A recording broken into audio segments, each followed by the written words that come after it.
In front of me is REALME C71 and today I would like to show you how you can download and apply Apple layout on this Android.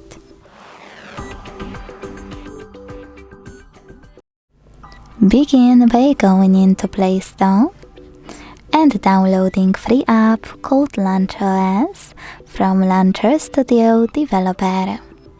When it's ready, you don't have to open it, you can exit Play Store and go into Devices Settings right away. Then you need to select Apps after scrolling down. Click on Default App, select Home App and click on Launcher Pro to apply it.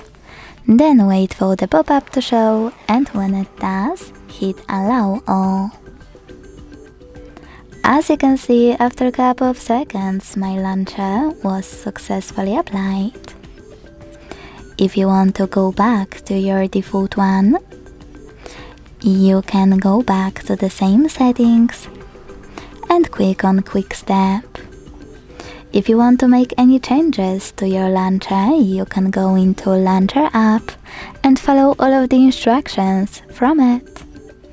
Thanks so much for watching. If you enjoyed this video, leave a like, comment and subscribe. Bye!